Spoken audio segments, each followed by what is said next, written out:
Right, guys, welcome back to the Stalking Shadows podcast. I have two guests with me today, and we're going to dive into an epic adventure that we are still busy on and going to share what we've been up to.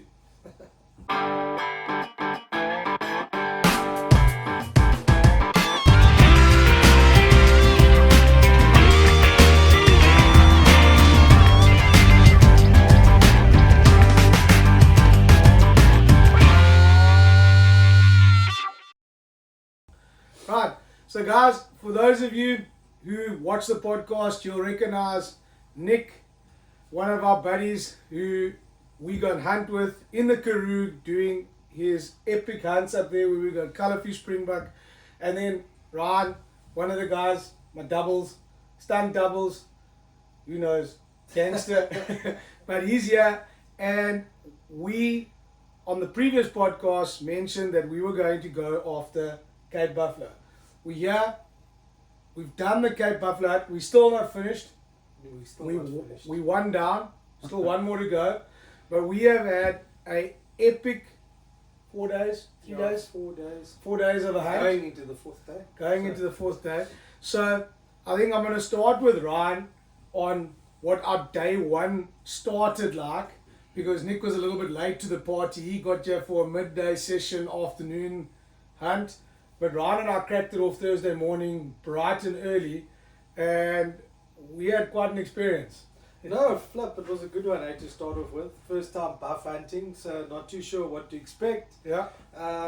So yeah, hit it out here early in the morning, and we got met up with the farm manager of the place we were hunting. Asked him where to go look, and he went with us, and we managed to spot the buff pretty early, quite across a big valley. In some thick bush, but they were still feeding at the time, so I made a game plan. Obviously got the wind in our favor, left the trackers on the opposite side to just keep eyes on them, and we started our approach. So anyway, we got around, got in actually above them, and obviously we're in this what we call blue bush, rhino bush. It's quite a tall, it's just like head height, but it's a soft bush as well. You can't see too far. Nothing much to climb on if you need to get away. Yeah, that's it. So first time buff hunting, the excitement was there, and then the adrenaline started kicking in. Yeah. So we managed to get in, and obviously being guided by the tracker on the other side of the radio, and literally getting in 20 meters and not seeing a damn thing. So this specific hunt, guys, is taking place very close to the coast. We've got extremely thick valleys. It's in the actual Cap River Valley where this property lies, and then it runs almost into the Fish River Valley, but extremely thick, and we managed to spot them straight across the valley. So what we did was we set up the trackers. We left them with two-way radios because we saw it was extremely thick on that side, and we knew we needed some form of advantage when we got there to be either guided in, or he could have just told us where they've disappeared to, that we can kind of make the approach there. Luckily for us, when we got there, we had the wind in our favor. Yeah. Very stiff breeze. It wasn't dead quiet. It helped with our scent, but it didn't really help much with trying to hear where the buff were in this extremely thick stuff. So we kind of set up like an ambush, waiting for the buff to kind of feed our way, and then they decided to go bed down in this stuff, so it made it even worse. And then we stuck around there for about a good 20 minutes, 30 minutes, and then decided we'd move in the direction that we actually last saw them. At this time the trackers had lost sight of them as well. So we ended up doing the little sneak through this tall stuff. Like I say, the excitement started kicking in. Now reality starts setting in as well. At the same time. Now you're hunting buff, and you're close, but just can't see them. And as we were coming up, just a little, there was a little bank that we came up onto the rock ledge, and Wayne was obviously in front with the shooting sticks, and I'm walking slowly behind him, and I actually spotted the boss of a buff bull Yes, lying down. I didn't see it.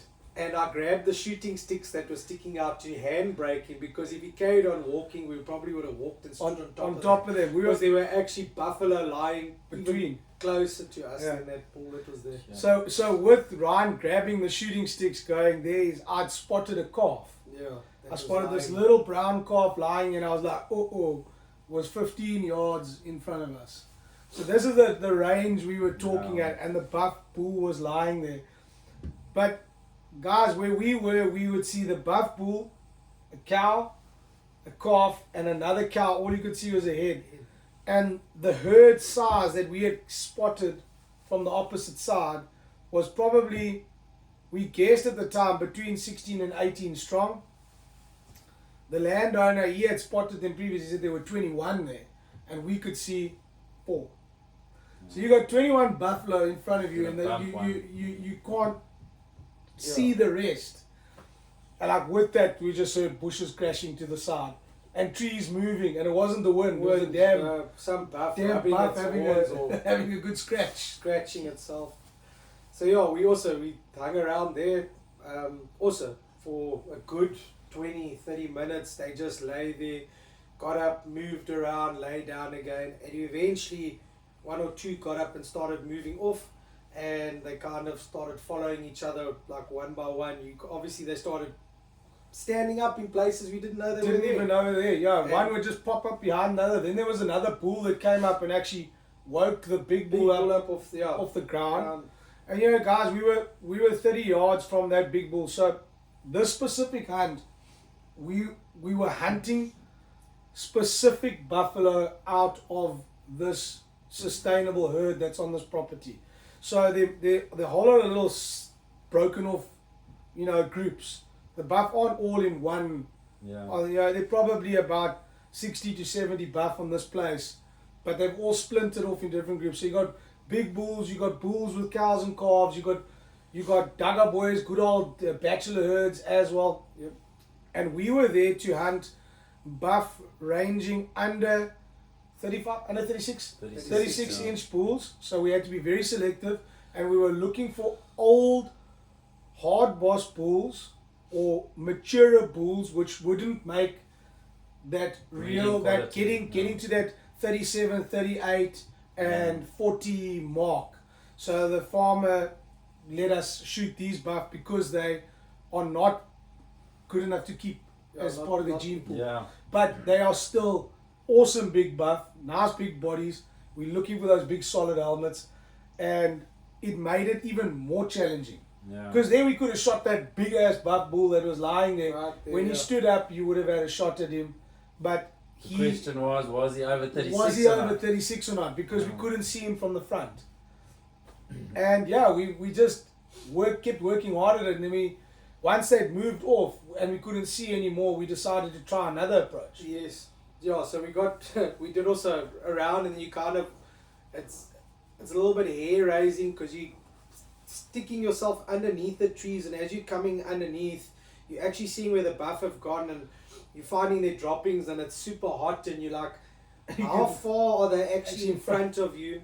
And same thing, we managed to get through into a bit of a clearing, and then there was a drop off, and we managed to spot one buff cow to our right, and as we moved along in this bush, we managed to pick up the bulls and stuff floating around, but they were constantly moving. They were obviously feeding, that they were none the wiser that we were there. So yeah, it was one of those. We spent a bit of time, and then we kind of called it. We said, no, let's back out. It was about 11 o'clock at the time. Nick had arrived, and we said, you know what, we haven't spooked them off. They haven't ran into the valleys.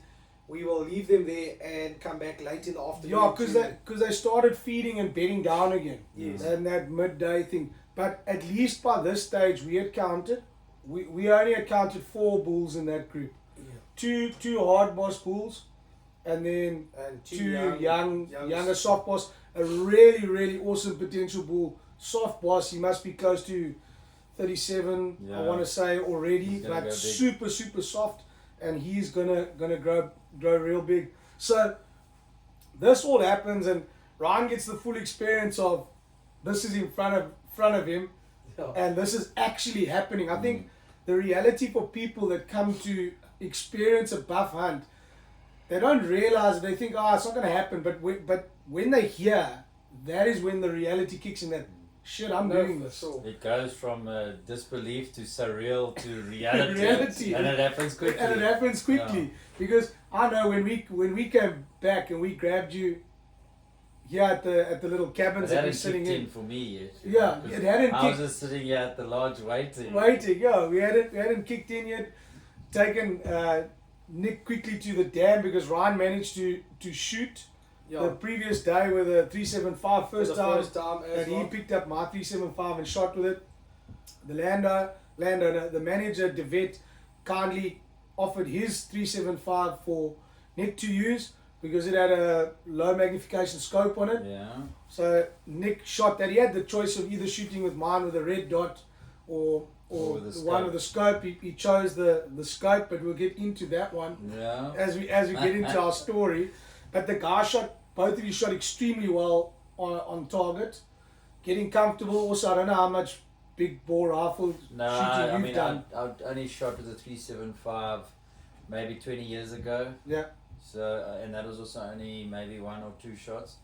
So, yeah, I mean, hardly anything. Hardly anything. Picking up a rifle that's not yours, firing 3 shots at the range, going, okay, right, I'm And going to shoot shooting with this. second is always a little bit more like pressure. Because Ryan told me where he hit. He's like There's- solid in the middle. 3 shots nearly in and the it bull. was 2 off the stick and 1 up, One off up the shoulder. Yeah. So I was like, yes, well now I've also got to, show my mettle here and not go and hit or miss the box or Box something. completely. Yeah. Nick did great because he hung onto the 375, and the main thing I say to the guys, don't hang on to it too tight.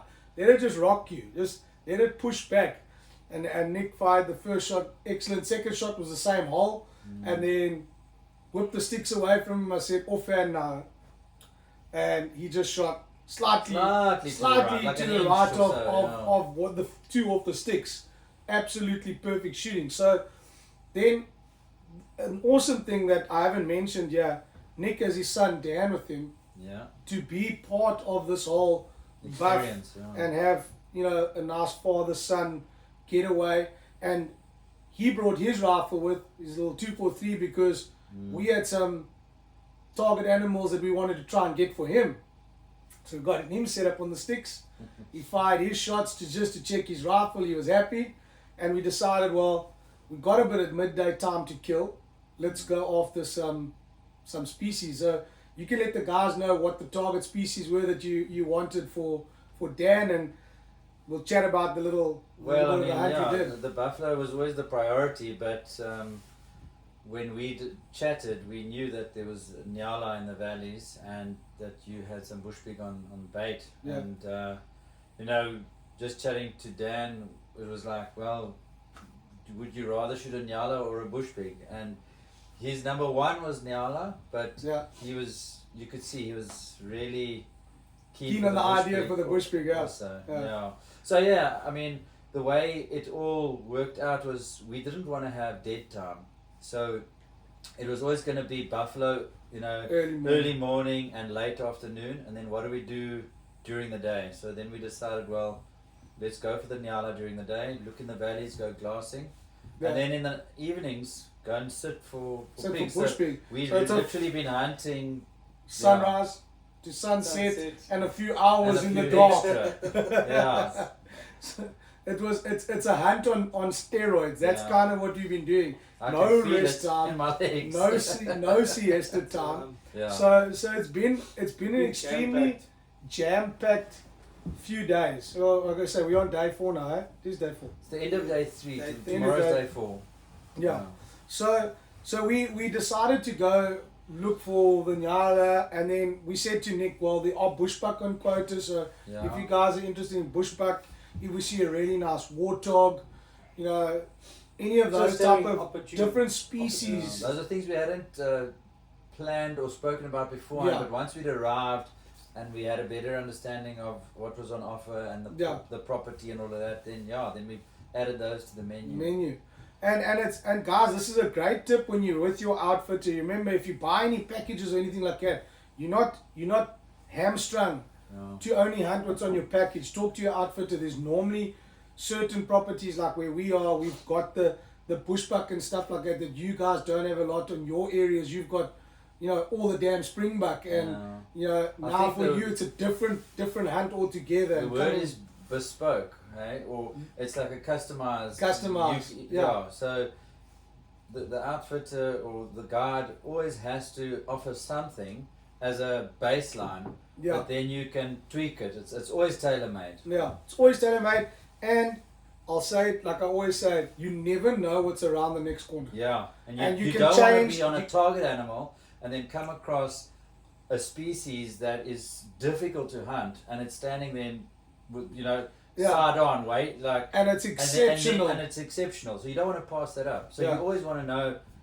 what the price is of all of those things, what's on offer, what's not on offer, Yeah, so that there might be an animal you really want to shoot, but it's not on offer on that property. on that property. Yeah, So you get into trouble shooting it, and so you got to leave it, yeah. and vice versa. So always chat to your outfitter, chat to your guards. They always know what's what's allowed. readily available. Yeah. And if the guard doesn't, he will get hold of his outfitter who he's hunting for and make sure that he's got a list of everything that you guys need. Yeah. But now we're done at the range now with Dan, and we head out into the bush now. Go sit on a nice little lookout. This is kind of different for Dan because he's used to the karoo where you can see far and you see the birds of springbuck, and you can see it's a lot easier spotting things. And the little walks and stalk that we did, you can tell the guys that he's like, nah, this walking's a bit too much here for me.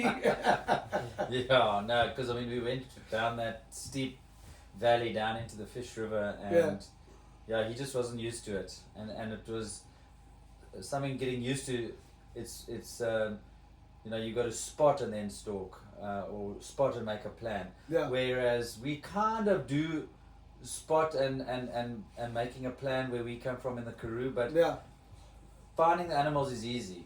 Yes, actually physically finding seeing the herd, where they seeing are, them, it's because easy. they're there. Yeah. And it's much more plains. Yeah, than it's sort of- like when we went down that road and stuff like that. I had a good chuckle because Dan's 12, eh? Yeah, it's Yeah. 12. And So Dan's 12, super keen. Like all of us when we were kids, got our own rifle, and little guy's walking next to me as I'm walking in front, and I'm watching him carry his rifle. And he said, "But guys, we've all been there. Yeah. 1 minute the rifle's this way, next minute the rifle's Yes, this way. couldn't get He doesn't know comfortable. how to get comfortable to carry the rifle. Then but he's carrying his rifle. He's Yeah. hunting. Dad's got his rifle. I've got my rifle, and it's actually awesome watching the young kids yeah. get into this and do all of those things because it takes you back down memory lane that you were the same. So, Yeah. But we got to the bottom there, and eventually I spotted a bushbuck, like literally spotted it with the two little pegs sticking out the bottom of the bush, and you got to see it, and then we were trying to show Dan where it was, and then eventually came out, and then he managed to see it. But very different ball game for him. Totally different. Yeah. And then we had to walk back up. Yeah, once we'd not seen anything that was, that we were going to harvest, Quality. then we decided, okay, well, now it's time to go back up. And we were going to go, we had to get back up by a certain time to then get back into the afternoons buffalo hunting. So the awesome part about this buff hunt too, guys, we didn't have to travel far, as our property and the property we were hunting buff on has an interleading gate. So hunting here, we just nipped through the gate and then we were already into our hunting ground. We didn't have to travel 10 k's or 15 k's to the next property or 100 kilometers to go hunt buff. It's literally from this farm into the next farm and we're into a buff hunting area, which is really awesome. So now we've got Nick in the buff zone and we are going to hunt buff with Nick, and we find our buff in the same spot or very close. Very close to where So they were on a point, guys, where we left them, and they'd kind of just come off the point where they bedded down, and it made this awesome through the valley and into like a little open basin. yeah. And we spotted them there, and I think we also counted at the time about 16 buff. Yeah, that's what we said. And when we were roughly. glassing them out, we counted 5 bulls Yeah, this time Yeah. there was an extra bull that you hadn't that seen we in the hadn't morning. seen in the morning. Yeah. But the distance we were glassing at, we couldn't really tell what You was couldn't make a shooting. final We call. couldn't go, okay, Yeah. right, I'm going to shoot Yeah. that bull and that bull and this bull and that bull. But they were also on the move slowly. They Yeah. weren't really. There was the big bull was lying down. There was a big bull lying down. Yeah. But the interesting part about this, guys, is He was side of the manager had seen 21 buff. Yeah. But by the time we had got there, yeah. we were only seeing 16. But it's one heck of a valley. Yeah. So then while we're busy glassing, 2 more bulls would walk up here. And then when you look again, there's a bull lying down with a bunch of cows around him. Yeah. Then there was a bull we spotted with a big white patch on his butt of white clay that we had seen In the morning. in the morning. So we knew it was the same group. Yeah. But now we're actually seeing A lot more of them. Yeah. And there were like 4 or 5 cows with calves. Cows were on the table too, so we could shoot a buff cow, but we were more targeting those poor genetic Yes. bulls. So our first stalk was so good that we decided to use the same trick again. Whipped out the property all the way around, get the wind in our favor. That was the main thing on this whole trip. Because of these valleys, Well, the wind is you so had to important, get that wind in and it can switch on you just like that.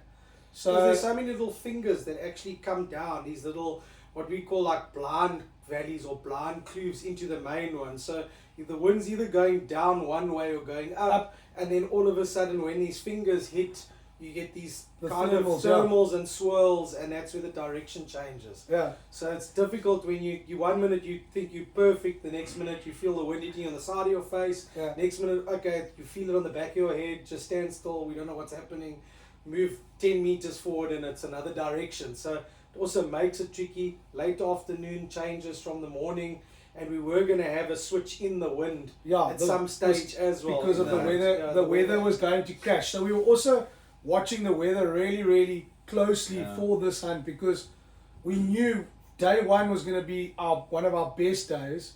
Day 2 and day 3, like we're on now, was not going to be great. great, Yeah. And then tomorrow's our day 4, which we should, Which the is weather going should to be better. one of the best days. Yeah. So That's why you actually need more than one day. One day on to a go and- hunt like this, or for or buffalo. more than 2 days. You at need least. several days so Yeah. that it accounts for weather, but also you might not be able to find them in a day. In a like day. we've had. So Yeah. you know, it's finding them and still then getting everything lining up properly. Exactly. So when we do our stalk now, we all go. So I decided, okay, right, let Nick and Ryan come with. I'll be, and then the manager's there for backup, just in case we're lucky enough to have an opportunity. We might have an opportunity at 2 bulls. We didn't know, We but didn't know. we had to. knew we had enough bulls. We knew we across had the way. enough bulls, but we needed to physically see the bulls to make a definitive Final decision. Yeah. Yeah, so we whipped around, we started our stalk, and Well, but before that, myself and Ryan had a very brief moment where we clarified with each other. We were like, if I shoot, you back me up, and if you shoot, I'll back you yeah, up. yeah. So it was like, if you shoot and the bull drops, that's fine. But if you shoot and it doesn't drop, then the other Must shoot. must, also help, yeah, just in case. Because just in case. you know, hindsight is a perfect science, but when you're doing it there on the spot, you don't know if it's hit a vital Exactly, or not. yeah. So rather safe than sorry. Safe and sorry. So yeah. Especially there. Yeah. Especially where we Because are. if it gets into And the the thick, time yeah. that we were out there as well. So we were hunting the last 2 hours of the day, which is always a tough one for dangerous game, because if you put in a poor shot, you haven't got Yeah. enough hours to do the follow up. Yeah. So it's normally the next day follow up. Yeah. So we made certain that we were going to get close enough for this whole Yeah. setup. But on the way there, before we left and we drove around, I saw the damn giraffe on the top of that. You also spotted them, and they started cruising across. And I was like, man, we're going to get there, and these damn giraffe are going to bust us. And then we had waterbuck cows as Then, well. then we got the waterbuck cows. But luckily when we got there, the giraffe had gone past where we already. needed to be, but then we walked smack into the waterbuck cows. I'm like, now we're going to just blow this whole valley out. Yeah. Also, lucky for us again, hunting luck, they went the direction we needed them to. And we started our Carry approach on, and we started reeling them, in where we needed to get to. And then I spotted that bull and the cow. Yes. On the one side. It was a young bull and a young cow. And then I couldn't see the rest. Man, I couldn't see the rest.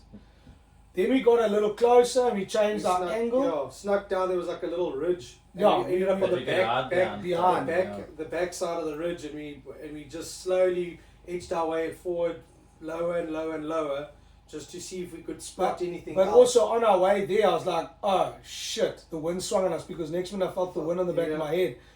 And luckily the buff didn't get scent of us. But as soon as we dropped probably another 20, 30 yards, then the wind was back in our favour. Yeah. So it's very, very tricky hunting there because of these constant wind changes. But once we got into that zone, the wind was perfect. Those buff had no clue we were there. Yeah. And then going around, getting there, and we counted 18 odd buff or 16 odd buff on that side. Then we only like saw We only saw 8 or 9 buff, and we like, where the rest? Man, and we glassed, and we glassed, and we glassed. And then I could see the big bull, and that bull was just, he'd make any client's dream, that bull. But he was actually the only one presenting the shot. himself. Yeah. And we couldn't make a final call on him because we all knew he was over the limit. He was over the limit, yeah. Even if he was, even with the angle that he was giving us, because like any game, buffalo you want to judge from the front. Yeah. Kudu, impala, springbuck, whatever it is, a side shot.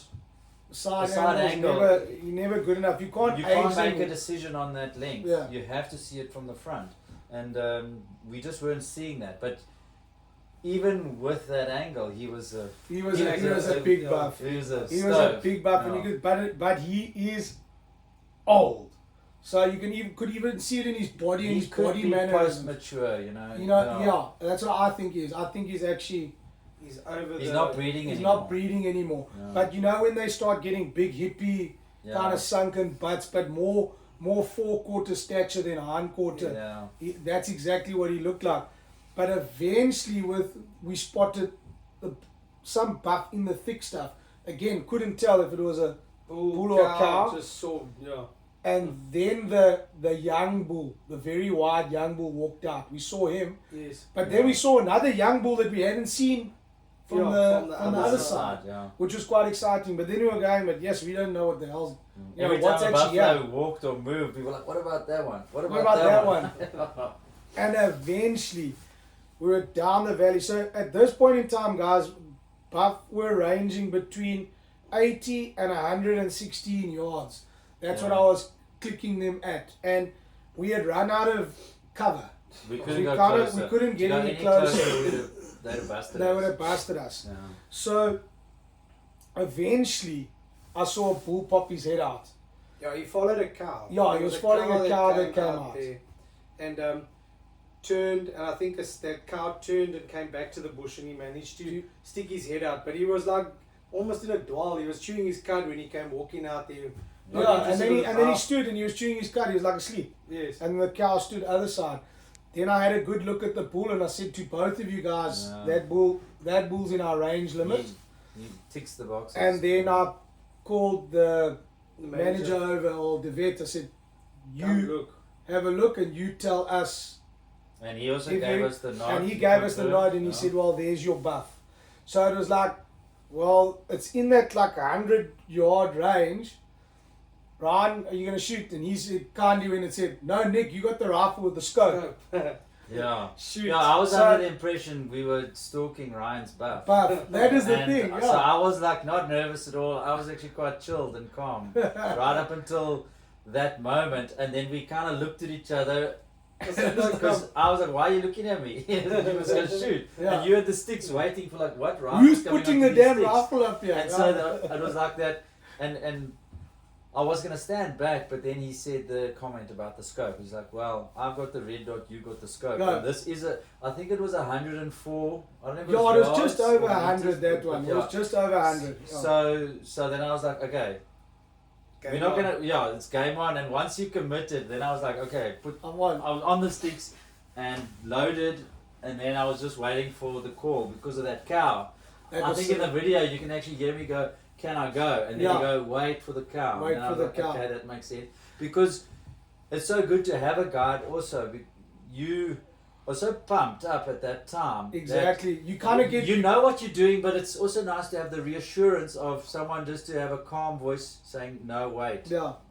Yeah. So that was Especially in also, those situations too. It's not like an everyday animal, yeah. you know, that you're hunting. It's a once in a lifetime.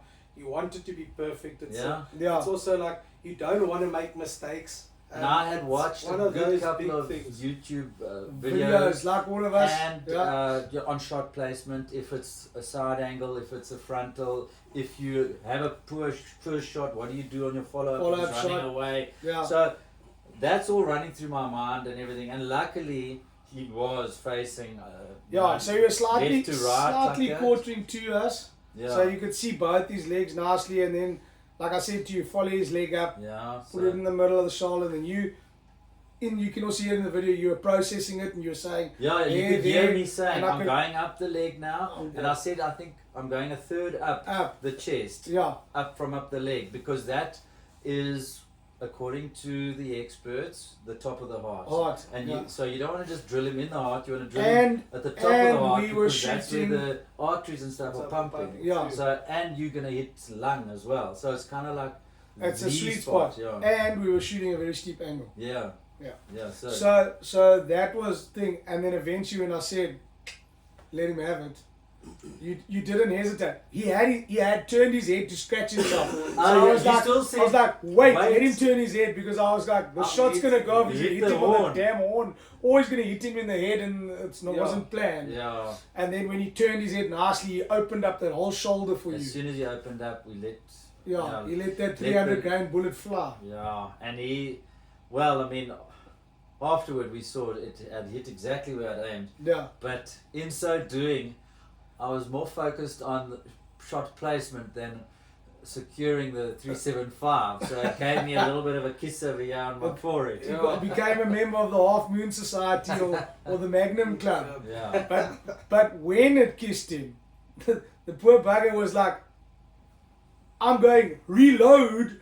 yeah. Buff is running. But that little That little, knock that there little, had given me just that, I don't know, Second of that days. second of days to like. So when you said reload, Yeah, when I I was didn't even saying- really hear reload. yeah, But luckily, Ryan and I had made this, call earlier on, Earlier. and so as I shot, it ran, and you could actually see as the shot hit, he had that stiff he leg. had that stiff leg. That's good sign. Yeah, But you could only see that afterward in the video. When What it happened, like that, happened? I don't know if I saw. I it just then saw or him jump and his tail went straight, and I knew, and the leg went straight. And But where we again, guys, it's a valley. It's steep. yeah, That thing's a big animal. He's just been hit with a bullet, and he was running and it's down full on towards thick just bush. free motion, Yeah. basically. Free He wheel. was freewheeling, and with that, Ryan was up with the red dot, and good old freehand bushbuck style hunting. Yeah, Yeah, put the, slopped him the behind the shoulder second time. most pin perfect Yeah. shot you could get. Our and- shots were, I suppose, just a No, little you could more just than a put your fist. fist, and then the two between bullets the were two there. shots, Yeah, and exactly the same height. height on and the two. everything. So you couldn't have asked for Two better two shots. better shots. On And- that. and I think after he that- went, he went not even 10 He yards. didn't even go after. 10 yards after the second shot. He just Swayed went and and- stopped and swayed yeah. and, fine. hit a thorn tree, and he stood there, and we thought, okay, He he's actually going. hit and fell, and then he stands up again, And then he falls Yeah. and he backwards. starts twirling a little bit, And then he and then falls down. again. The rest of the herd runs. Again, guys, we only saw 9 buff.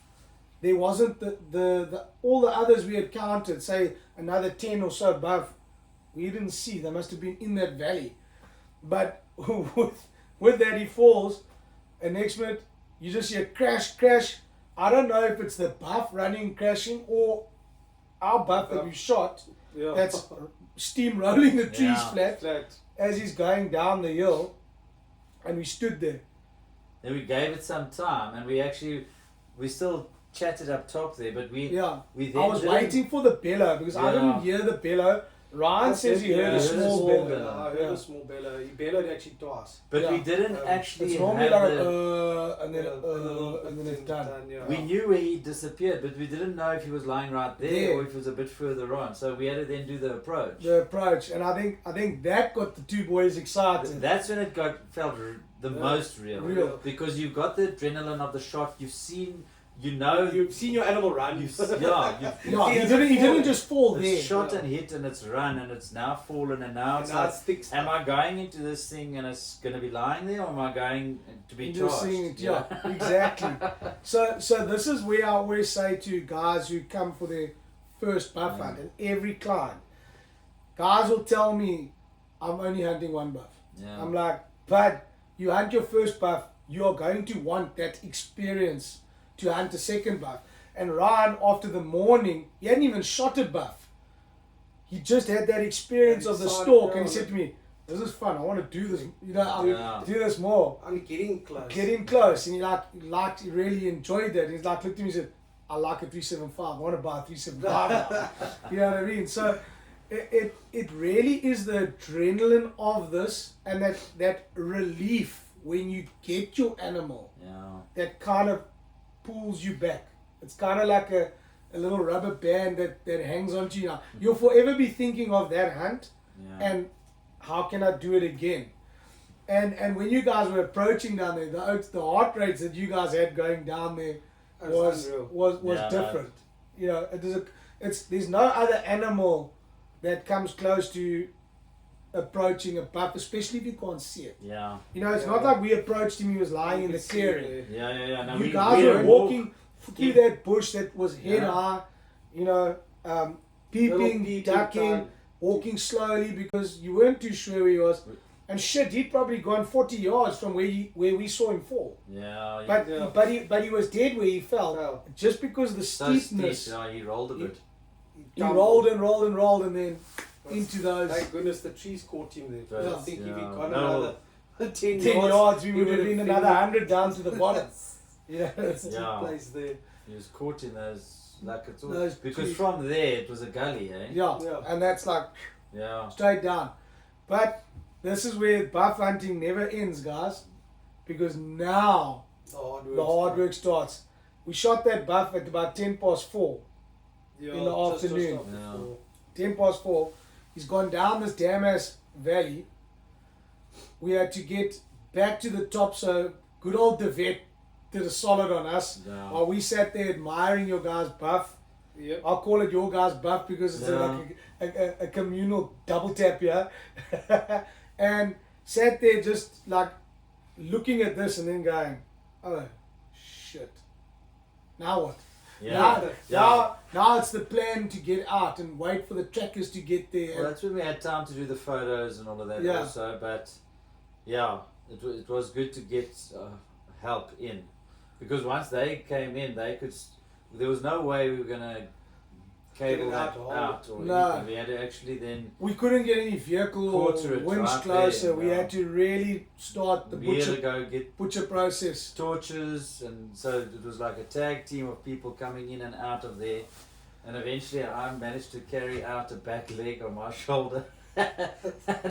We aren't spring chickens anymore, and we don't play rugby like we used to. We went up and down that hill at least 3 times, which was, So it's a far way. When you start going down, especially in the dark, you think you're close by. And it's another 10 yards or another 50 yards. But we wanted to do the whole fully immersive hunting experience, so that's why we also got stuck into carrying and everything. And I think it's a big part of it, even though you got your trackers and stuff that help you do this. No, you could just sit back and let Oaks do it, but it's nice to get stuck in and we can get home.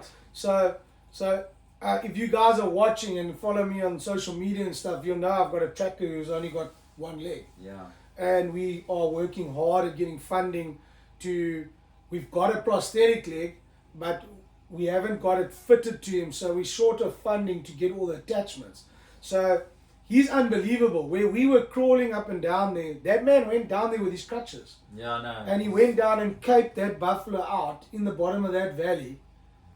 with one leg and his damn crutches, and then freaking Still hopped came up out. all the way back up with his crutches. He's more capable with that one leg than many oaks are with two With legs. two, it was So when unreal. he gets that prosthetic leg, he's then gonna he's be a machine, unstoppable. Yeah, to have his hands back is gonna be Yeah. a complete game changer for Allswise. So, yeah, if any of you guys are following us and have friends that are in the industry, please, man, hit the link in the description. We'll put it up there for his Back a Buddy campaign and support him because he's one hell of a good tracker. He's got freaking eagle eyes of note, and Yeah. he's just born to be in the bush. He's just an avid hunter.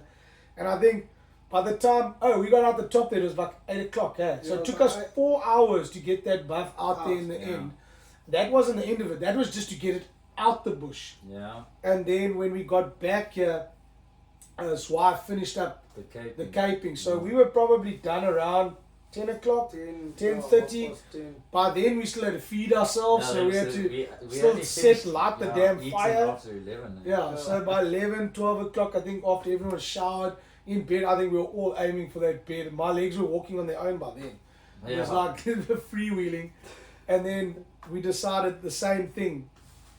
The next morning, get up bright and early to head back there to look for Buff. And we woke up and we were absolutely socked in. Yeah. Completely socked in. It wasn't too bad the first day. That Second day. It wasn't too The terrible. second. Yeah, it wasn't great though. Today was the worst. Yeah, today's definitely been the worst. But So- but we didn't see any Buff that morning. No. We didn't see any Buff.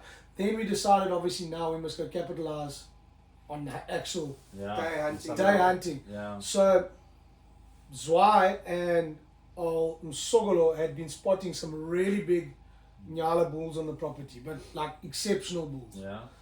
And we decided to head back there to go and do that midday to afternoon sit in that spot. And with that, we all sitting there. It was cold. The wind was blowing. See me. Yeah, you took a snooze. I think Dan took a snooze because he had his Yeah, I rifle got a there. picture of Dad behind. And myself and Zwai sitting there glassing, and I was cold. I pulled my freaking hood on, Yeah, that was good. and it was raining. We kept Little bit getting of wet. It's a drizzles, bit of yeah. drizzle and like socked in and out and in and Yeah. out.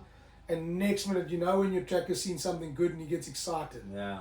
Says, "There's a Nyala bull. There's a Nyala bull." I'm like, "Where the hell are you seeing Yeah, this it took me Nyala a bull?" while to see that. And eventually I spotted, and all you could see was the top of his back, this big white Yeah. white line. He says, "Oh, it's a big bull, big bull." And then I saw the horns, but this bull was not in an easy spot. He was in a thick, at the top of a valley. There was a big, thick triangle wedge of bush. You know, he And he spotted was- that bull at about a kilometer away. Yeah. I ranged it. It was 990. And he spotted Yeah, it. bull First, he was- spotted it without his binoculars. He saw it with his eyes. And then he was like, "Man, that's." And then it walked across a little road that we have there, and then it went into the thick stuff. And then he watched it with the binos. So we decided we're going to do a stalk on this, and off we went. All the way down, Dan with the rifle, excited, Steve. No, that's I'm a freaking few of feeling us. it. I was the gun bearer for my son. I'm feeling it from the night before. Yeah. Yeah, carry Yes, the my buff. legs are tired. Get all the way there, and I said before I went there, I said if I get to that spot, I know that bush is too tall. Yeah. We need to we need to have a bit of luck on our side. Yes, and I got to the spot and I couldn't see this at all.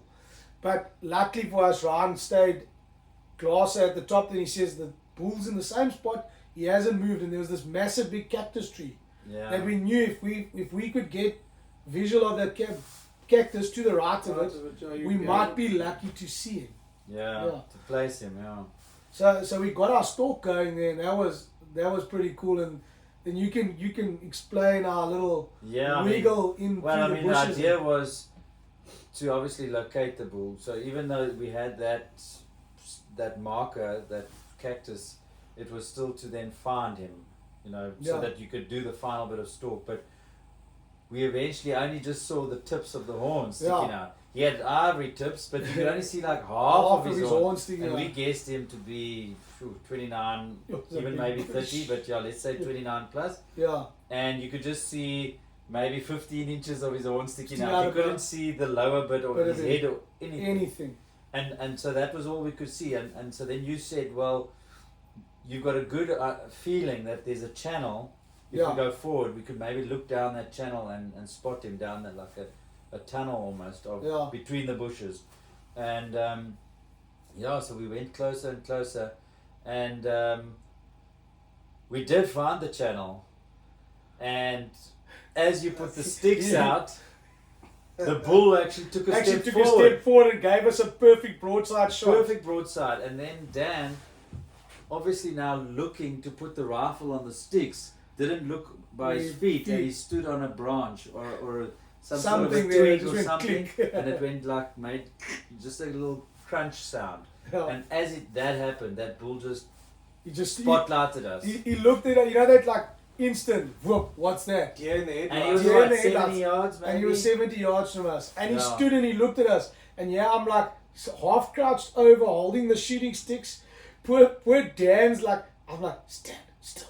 Yeah. He's got this rifle, Like this grandpa. 12-year-old. We were all like in a row behind each other, so And we- all I could really see was you really, and Yeah. we were behind you, so it was one figure, but yeah. Yes, that Clock. but And it felt like just 2-3 minutes, but it was probably 10 or seconds, maybe Seconds. that it stood, and then he booked out. and he booked it. But what a Nyala bull, guys! Mm. It's the biggest, one of the biggest that I've Thousand seen big here. But monster. a very unique. And I was chatting to Ryan about the bulls because we've had a lot of trail cameras and run. At one stage, we had like 20, 24 cameras running around the property, and there was a young bull, probably 4 or 5 years ago, Yeah. that we picked up on camera that was absolutely wide. He grew like that. He wasn't the typical bell Yeah. up and with a Stick flare. But this bull, when he was young, he was only about that big, but he was that wide. Yes. This bull was that wide. Yeah. No, I'm not kidding, guys. I'm not exaggerating. He was. I've never seen a Nyala bull with horns that wide, and man, just freaking length for days and absolute mass. He was a No, bus. he's in his prime at the moment. then, Yeah, he was an absolute bus. But anyway, it's hunting, guys, and we had to do a slow walk back. And I looked at Dan and I said, Dan, if you shot the damn thing, we wouldn't be climbing this hill. No, Yeah. we have the bucket, Like the you vehicle coming coming to down. collect. So myself and Nick get to the bottom of this, and we look again. There goes Dan. He's like a little springbuck or clip springer. Ping, ping, ping, Up the ping, hill. ping. Always He's at the top, and yeah, we're blowing like good old steam trains, getting our way to the top of this. And then we decided, no, we're going to head back and just Yeah, chill out for a little chill bit. out for a bit. And then myself and Dan, we were going to split up. Yeah. And I was going to take Dan, we were going to go Yeah. sit for that Nyala or another Nyala, because that is the area where we've been spotting them, Yeah. or a bushbuck or a warthog. And then we decided we were going to make sure we were going to go do the bush pig. Yeah. Because we checked the trail cameras, the pigs were coming in, one bait site at 7 p.m., Yeah. other bait site at 8 p.m. So we said we go into the early one, you guys can go to the later one. But first we were going to do another attempt at Looking for Nyala. Nyala. And then when the sun set, which is perfect, it sets around that 6 o'clock time. Yeah. And then when it set like that, we booked it there and went and climbed in our little makeshift blind section with some sandbags. And yeah, I'm explaining to Dan to look at the drum. There's a solar light that's going to come on. The pigs walk in that area. Yeah, so I've got him there. I can see he's excited. So you must tell us now, because we've heard half the story, but we weren't there. Yeah, Because we went and sat on the other bait. bait side. And so how did that all go down? But yeah, you could see he was excited. So now he's sitting in the chair. You know, it's still a bit early, so I'm letting him fidget a bit. And he's sitting, he's got it like this. And then he's getting back in the chair. Then he's looking through the scope. Because now it's the rifle set up perfectly On the sandbag. on the sandbag. So And he must he's a just sit 12-year-old back, lighties for him to sit still. sit still. Yeah, And now we've got to sit big for ask. we've got to sit Sit for for an an hour plus Yeah. before this. Before these pigs decide to come come in. in. So now I'm sitting here, I've got him next to me, and I've got the tracker next to him on that side. So now we're sitting there, and I'm busy looking, and we're checking out. And then I see then he's sitting up, then he's sitting forward, and I'm like, hey, you can just, now we're going to be quiet. We're getting to that like 10 minutes before the pig's coming in. But the wind is cranking it. It's blowing the wrong direction. It keeps swirling. 1 minute we're smelling bait, 1 minute we're not smelling bait. Yeah. And the whole thing about hunting with baits is you want to smell that stench the whole time in your face. Blowing your then scent it's blowing away. your scent away. Yeah. So luckily for us, because we've been doing this for long enough, we've also set up our blinds. We've elevated them or had them higher. So Yeah, if it feeding does spot. swing a little bit, that you can send your scent a bit higher. It's not gonna just go sit on the bait side so the pigs don't come in. And our baits are close. Like this one's probably 20 yards. That one I ranged it last night. It was 34 Yeah. to the drum. So Super they close. they're super close, exciting. super exciting. And eventually I say to Dan, "Are you ready?" So he says, "What?" I said, "The pig's gonna come in now." But he's sitting like this, and he's starting to fall asleep. Poor So- guy gets tired from the long day. From the long day. So like I grab him on the leg because next minute I can hear the pigs. I was like, I squeeze his leg and I say, the pigs go. At this point in time, I don't know. Good old Msogolo, he's falling asleep. he's falling asleep next to Dad. Eventually he's like, okay, the pigs. And I explained to Dan what normally happens is you'll see the little pigs, if there's young pigs in the sounder, they'll come rushing the bait first. And then the sow will come and then the boar at the back. Yeah. Or the boar rocks up, he's the first one to the bait. And everyone hovers around him.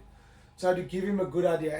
And this bait and sounder of pigs, I've been watching for an extremely long time. So as I said to him, I said, he is the biggest. He'll stand out like a sore thumb. Yeah. All you got to do is look for the biggest pig. But unfortunately now, one solar light working, the solar light dead.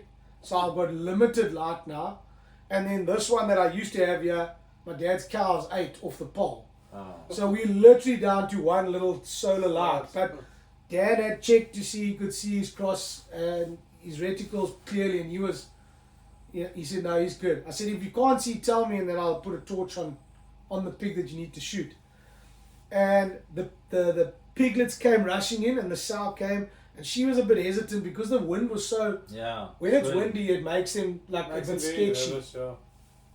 And I'm saying, okay, get ready, the boar's coming, he's here close by. My words weren't even cold, and that pig was 5 yards in front of us in the shadows. And all we could see was the top of its back. And I'm going, yeah, it is. Check this out. And it was walking like this on the edge of the light, and you just saw this back. And this pig just kept walking. And for our luck, he walked straight to where the pole is with the light. He walked around the Stood light, underneath it. and he went and stood underneath the light. Yeah. And I said to Dan, you see him? I said, on the shoulder, boy. And the pig took 2 steps and it was sniffing. I said, you can shoot him now. Okay. Boom! And it rolled. it. And he was so chuffed. He's like, pig. He says, what happens now? I said, no, you just sit here quietly. Just sit quietly. Let the other pigs run off. And Let them that's settled. Normally they come back. And I said, well, if they do come back, I'll shoot the sow. But we sat there, we were getting cold, and we sat for another 20, 25 minutes. I was like, come, let's go fetch your pig. I'll fetch the truck. You can go to your You pig. can go down to the pig with the tracker. So off I go, get the truck, and get there, and I can see him. He's smiling, a big grin. Stoked. He's looking at this pig, and he's like, man, this is a big pig. And I walk up to the pig, and I go, yo, my boy, you've shot a big pig. This is like, you know, creme de la creme, ultimate bus. bus push pig. And he had everything that goes for him. He had the big knots on the top of the nose. He had very long tusks. He's got a hell of a body on him. And he had a beautiful white head, white mane running straight into just everything that a bush pig should have for a solid trophy. And then it comes to loading. It's also steep there. So I reverse the pickup down, and myself and old Msogo grab this pig, and we go 1, 2, and the pig didn't move. So eventually I got him on the back, and I gave him a back leg, and I grabbed him in the front, and we scrummed it in, and off we took. But by this stage, you guys are in the bait side, so I'm saying, our pig's dead. What's happening to you guys? No response. And there's a windy, then there was this, and then Our we came. pigs did come, but they didn't come under the light. We heard them. Yeah. But with that swirling, they must have sensed us or something. They bust out. So they did come in like the normal. We heard them at the time. They were coming in about 5 to 8, and just off out the light, there's like a big bush, and we heard branches breaking. They were Yeah. close. They It were felt like very they were- close. We heard the branches break, and Inside. then dead quiet. Yeah. But we did like that wind. It swirl, Swirl. big swirl, and then there would be a lull. Lull. And a big swirl and a lull. And it must have been about 10 past or so, somewhere around there, 8:15. And Nick still said, I said, did you hear that? And the wind kind of You dropped. two So I deaf don't old know. farts trying to figure Yeah, out that's who- it. I don't who's know heard if- what. Yeah, and I said, those are the pigs. And Nick was whispering to me, with that, there was a commotion, like just grunt, snort, boof, and the bush lit up. Yeah, a couple Yeah. of But sticks breaking sticks and stuff. and you could gone. hear they'd taken off. Something spooked them. If it was us, I don't know how, because I mean, I've sat in that blind 100 times with people talking, Yeah. Yeah. whispering like that. But I think maybe with that, they were wary Already because of the and wind. the wind. Our pigs You know. are super wary as well, and they are quite. From in the time that I've been monitoring, they were chilled. Yeah. They've been chilled pigs. Yeah. This sound of pigs on this bait site, yeah. I still said to you before you went in there, they a bit sharper than the rest. You can see when a pig's used to a bait site, they just put their heads down and they come in like a steam train in a straight line. Ding ding ding ding ding, and they're Into the in. food, yeah. These on this side will come and they'll lift their nose and sniff and sniff and sniff and sniff, and then they'll like bob their heads left and right, and then they'll put their head down come and walk in. eat. But you'll often see the pig sniff air, stop, sniff, turn sideways, listen, and then he trots off into the shadows again.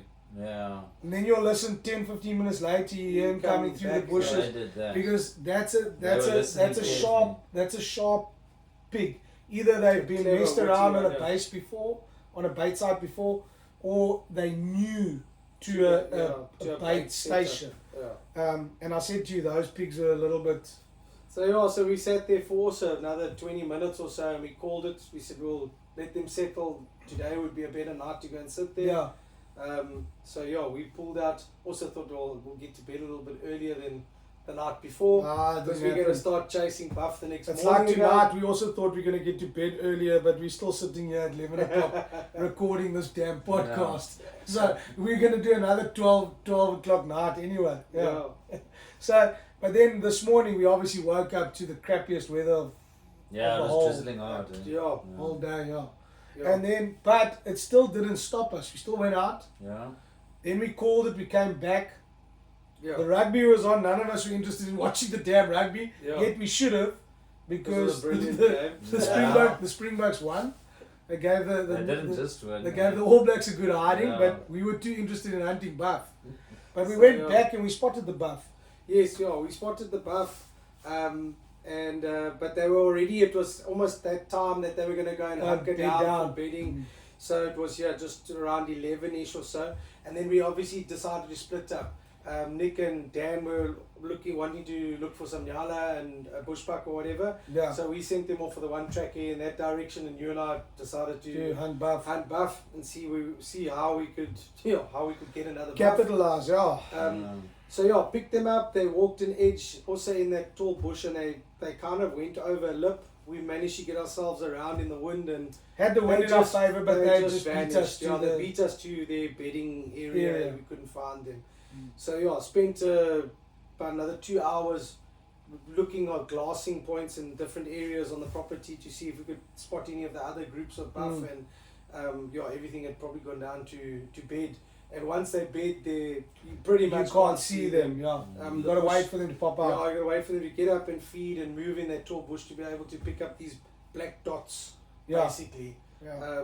And then if they feed out into the open, then you game's on basically. Oh. So yeah, we headed back. Yeah, headed back for the. Headed back, and then you were on your own mission, Yeah. and none of us were there. So, yeah, let us know how that turned out, because Well, guys, I mean, they've yeah. been lucky. The guys have been shooting stuff. So I mean, yeah, it was drizzling the whole morning, and then around just before 11, it had cleared up. And in my experience, especially in this valley bushveld, the animals come out after that rain. Yeah. They get a little bit busy, you know. They come and Start wanna feeding quickly and stuff, getting 'cause they trying to haven't had warm their up from normal the being morning wet. feed yet. Yeah. So yeah, we went and sat and glassed for Nyala, but I had it in the back of my mind that I was like, any animal that presents itself now, we're gonna go for, because I mean, us coming from the Karoo, pretty much all the species you have, we don't have that There, side. that side, yeah. So yeah, even though Nyala was the number one animal on our list, bushbuck was a very close second, and so I actually spotted a ram, Yeah. and we decided we were going to put in a stalk, but it was also that about a kilometer away type thing. It was and there, we very similar to where you past saw that the original Nyala. Nyala, and so Yeah. when we got up there, the wind was right blowing, from our backs. And Yeah. I think that ram either just naturally went to somewhere and Somewhere lay and lay down, down or or- moved off, or he smelt us Yeah. and ran off without us even knowing. But he wasn't in that whole zone. I mean, we painstakingly stalked, Yeah. just nothing. Yeah. We were just stalking there, waiting to see a horn or Horn or something something. right here, like at 50 yards or Yeah. something. It didn't happen. So then we decided we were going to go down the valley, and it was also teaching Dan just how to walk softly, not just plonking his feet, Yeah. like, roll your foot. And look where you're Look stepping. where you're stepping, because now the Nyala the day before we made a noise with a stick and whatever, so it's about being aware and walking and stalking. Even though you're stalking nothing at that point, you're trying to keep all noise to the sound minimum, to the because you're going into this valley and you don't know what's in there. Yeah. Then we actually I spotted a second bushbuck, a red ewe, Yeah. and so we were like, okay, if there's a ewe here, There's gotta there's be a gotta ram. be a ram. Yeah. There's a ram. And then, so as you're going down, there are these like windows in between the bush. Yeah. So As you look there's across the spots, valley. there's spots where it's like the trees are too thick to look at the Opposite opposite valley. valley, but then it'll be a window. So you stop and you look through that window and see what's available, if Yeah. there's anything there, you're glassing. And eventually those windows, some of them get bigger, and Yeah. we get to the first big one there, and we stopped, and then the tracker Yeah. spotted a ram, and at this point Dan was just starting to get tired carrying the rifle. So he'd already put out, look, we were going to shoot off sticks if we needed to, but he loves to just lie down and shoot on the with bar bar pots. And Seems this more comfortable. particular spot allowed for that. Yeah. So he was already lying down.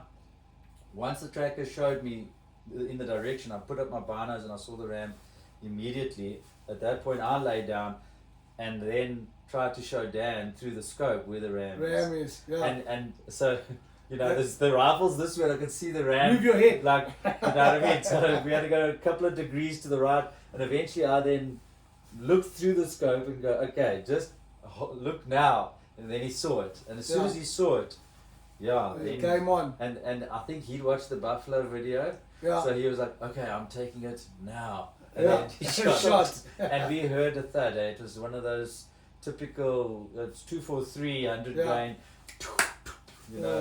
And I was like, okay, that's a It's a solid hit. And the bush, it's so steep there. I mean, I can't stress, I can't stress enough how steep it is. It is steeper than steep. Our baboons have diff lock. Yeah, so I mean, 4-wheel drive. yeah. Anyways, so this ram rolled there, and I don't want to bring the other dynamic in. We did then shoot at it again, and there was some debate whether or not we were shooting at a second ram or at the first ram still. But we went there, we found the blood, and we assumed it was his. There's still a bit of a question mark. Wow. But we did get this particular ram, and it was a nice ram, especially a first time ram. First time ram is You a know, really nice ram. It's I don't know, what would you guess that ram at? Probably 12 and a half. No, I also 13, thought 12-ish, maybe 12, 13, which is a solid, It's a nice it's a first ram. representative- It's nice something representative to work ram. towards. We're not all trophy hunters. We just want to shoot A nice a ram. nice yeah. animal, Mm. So he was still had this Nyala approach his or head. picture in his head, and I had to explain to him that this was an achievement. For Yeah. us to go down here and actually shoot a Shoot a bushbuck bushbuck. is actually more of an achievement than Then shooting shooting a a Nyala, Nyala, because You know, It's the spotted chatting and to the look- find of the bushbuck too. I mean, even though I come from the Karoo, I lived for 15 years in this greater Grahamstown area and hunted these valleys, not your valley, but similar valleys, farms, and, literally farms and down I've the only track. ever shot 2 bushbuck in my whole life, you know, and I don't know how many you guys use. Maybe 15. No, whatever it is. mine's a handful. I don't think I've even handful. shot 10. Yeah, I think I You've- think I might have you've hit probably 10 10 hit to 10 on this specific. on And this I mean, so specific you guys are farm. locals that have access to this valley Well, that's every what we, season, yeah. and you only have a handful of rams. So to get a ram at 12 years old, It's a hell of it's an achievement. of Yeah. note, eh? And it's a beautiful. I think ram. I shot my first bushbuck ram, and we had this farm for years. My first ram on this farm, I was already 20 odd years old. Yeah. Yeah, So- man. Do you know what I mean? Hadn't shot one as a teenager throughout, and we hunted this place every year. So he every was season. really fortunate, and Yeah, I mean to try and explain that to him, because he hasn't struggled on bushbuck. But- You normally hunt bushbuck. and You know, you- for and days you on don't end, get it, and then and it's next you're lucky- season. next Next season, season. Yeah. And so I always really feel for the guides that have got a bushbuck on their list. It's a It's trickier one of the worst animals to have on a list. I even said to Dan, Yeah. you know, like when we go to Kruger Park and Mom and I look for leopards, and Yeah, how difficult it is to see a leopard. Yeah. That's how difficult it is to find shoot and shoot shoot a a bushbuck ram. especially let's put it into perspective. Especially finding it and shooting it in its terrain, in its Yes. home terrain. Yeah, Because a lot of guys have this approach of going to go hunt bushbuck, yeah, and they've achieved it a bushbuck, but they're shooting it out of a food plot. yeah. It's so drawn by an alfalfa field or a corn field or an oats field, and they go sit there late evening, early morning. You're still shooting a bushbuck. It's still an achievement. I won't take that away from anyone. Yeah, But when you have actually come and done a spot, and walk and stalk in these valleys, Yeah. finding him in the You cliffs, literally see them in these little pockets. little Yeah. Little and pockets of. And my last client who was with me, Tim, he had one of the best experiences. I call bushbuck hunting watching paint dry, yeah. because you have to physically go to the spot where you know you've seen rams and go wait for them sit to come out. for hours in one spot. And South Africans can't hunt like that because we always want to go see what's there. In the next spot. Where the guys from overseas are quite happy to sit in a stand all day. Yeah, because they know that whitetail's going to That's come what past. they. But Because with it's on us, this trail. there's 25 other different species around the next corner, so we don't need to sit in a stand. And that's where I find bushbuck very difficult, because you have to sit in one spot, Yeah. or you got to go walk down these valleys to look. So I prefer to walk than sit in one. But sometimes sitting is the best. Best Best option. But option. there's a certain level of excitement that comes with seeing that black ram. Ram. Because Yeah. you're looking for him and you're looking for him and you're looking, and eventually He's just there. he's all of a sudden there. It's like Yeah. he just materialized out of nothing. And then when you see it's a black animal, then you know that's a yes, ram. it's a ram. It's like game on Yeah. now. So Tim, this client of mine, was sitting, and I took him to a spot, and we sat on a cliff, looking down into this thick river bed and little valley down at the bottom there. And I said to him, all we're going to do is sit here in glass. There are literally 3 pockets that you can look in. That possibly. That will possibly where Yeah. something might come out. And we're sitting there, we're glassing, and we both put our binoculars down, and I'm just checking out, and there's a massive pig in the neighbor's thing. And next one I hear Tim, he goes, looks at me, he goes, fuck me. I'm like, I said, what? And he says he doesn't want to be that client to go say, there's a bushbuck. He's like, picks his bino, I was like, bushbuck.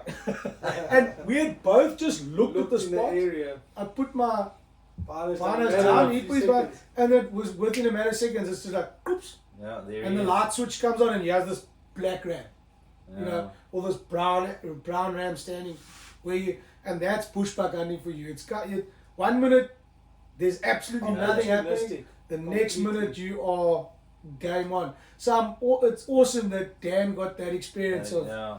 of getting the ram. It'll hit him later in life that he was actually very privileged. He'll only shoot his next one when he's 20 years old. Yeah, well, exactly. Yeah, but then you're gonna have to tell everyone your experience of your Oh well. So I mean, yeah, we that ram was still flopping around a little bit. I mean, his head was a bit up, and I don't know if he'd now expired, yeah. and his head was still a bit up, or what the story was. And Yeah. I know that wounded bushbuck is one of the most dangerous African plains game you can get. Yeah. You know, because It's their horns are injured a lot of people. so Yeah. sharp. And so I thought I can't just leave the tracker now to go without any kind of rifle or protection. Yeah. So if it gets real, I can be You there can be now there. to help. But we needed Dan to stay at To the spot where you to needed to guide get us, because because of the once thickness. you get there, you don't know where you are. Yeah. So we made this thing. Left is left and right is right and up and down, and Yeah. we had radios and everything. So yeah, we got through, and he did guide us onto the ram. But I hadn't realized how thick the bush was and how steep it was, and I'd already climbed a good few hundred yards up the hill, and I didn't know how much further up it was, but I certainly wasn't going to go Going back back. down. And we needed to still get Fatal the mistake. we still needed to get the truck, the vehicle, to come down to come and load the ram anyway. So the tracker had told me he's going to go back down through the river and get the ram back to the road, Yeah. which was the closer The option. closer route. But so I said, okay, well, I'll try and go out. Yeah, but to tell you the truth, I just didn't have the strength to go back the way I'd come, because Yeah. it was such a fight to get where I It was. was. I didn't want to give in to that. And then I started walking, and then I actually bit off more than I could Good chew. Because there were a couple of times I was questioning my life choices. The thermostat got stuck. It's- You were yeah, the overheating a thermostat is bit. overheating. I was, the bush was still a little bit wet from the drizzle that morning. Yeah. So my pants were soaked, my socks, you Yeah. know, everything was wet, and it was, it got to a point where it wasn't nice anymore. But I managed to stay positive, and I just told Yeah. myself, don't look back, just look forward and just keep going. And eventually Ryan came on the radio, and Dan was also, where are you now? Are you at least on the top yet? You know, are you still climbing up, or are you walking to the vehicle yet? And I'm like, He's getting bored just leave now. me alone. I can't even breathe here. I'm still climbing this hill. It's like sucking through a straw. Yeah, but eventually I made it up there, and then we Made it down and got the ram. got the water I needed first of all, and then we went and got that ram, and everything No. worked out. So that ended up being another awesome day. Oh, yeah. And then we kind of ran out of time to look for buff this afternoon. But unfortunately Nick leaves us today. He's heading back home. Yeah, I've got a 4-hour drive back Drive home, home. and But you and I are going after buff in the Yep. morning. Yeah, So try and hopefully, Capitalise. fingers crossed, we got a perfect day tomorrow. It's everything's cool in lined the up morning. It weather-wise, seems yeah. like our stars are going to line up, and a nice mild day with not very strong wind. But the thing that we needed the most is the bright sun, Yeah. because the last 2 days of that grey, looking through binoculars, Really heavy, and then the testing mist. that HD. Yeah, testing the HD on the binos big time. But definitely tomorrow is going to be like our. Hopefully, fingers crossed, I pull some more rocking horse shoes out my arse and we Connect. managed to connect in a second buff. Yeah. And I think, just having you guys come out and experience this and getting a South African's perspective on a buff, and everyone seems to think that the South Africans just have it lucky and can do this stuff all the time. And it's not. It's a pipe dream animal for everyone. Yeah, It's big a bucket once in list a animal, lifetime bucket list animal. Yeah, and hopefully we've made both your guys' No, expectations, it's been dreams, amazing. Yeah. dreams come true. I mean, and all we you expected. come from two different backgrounds within a farming environment, being this coastal region Yeah. versus the interior. I'm more from the interior, and we've grown up shooting a host of different plains game species, from springbuck to Yeah. kempsbuck Yeah, to many of the animals that you guys have in your lodge yeah, that you've done on your trips and stuff. But buffalo is still that number Yeah, one number one. Yeah. that you always plan and strive to try and get, and Mm. it's just managed to It's come just managed to together. fall. Yeah. The chips just fell in its Fell in place. the place. So hopefully I get an opportunity at one. But like I said to the guys, I wouldn't shoot one this time round because obviously I want to focus on them. Nick coming from far, Ryan also traveling from Port Elizabeth, so they were the two. Ryan kindly let Nick shoot first because it's closer. It's closer for Ryan to make a trip back, and I can take Ryan out to get his if he doesn't get it tomorrow. But we both staying positive. Tomorrow's going to be the day. So yeah, if you guys are enjoying these podcasts, hit that like and subscribe button, give us a thumbs up, turn on that notification bell if it's on YouTube. Drop something in the comments if you're wanting to find out more about hunting in South Africa or anything that you want to find out from South African hunters. That's the reason why we do these podcasts. It's not just to explain to you guys on how to come and hunt in South Africa and come and enjoy it, but also see it from a South African's perspective. And not just me being the guide and the host and what I do. You can actually see what these guys feel when they're hunting. And we're all hunters. We all get that thrill. It's never gonna. When that stops, guys, I think you both need to hang up your boots. If you still keep that adrenaline, I think you're doing it all for the right reasons still. Yeah, and I mean this was all real hunting. It wasn't,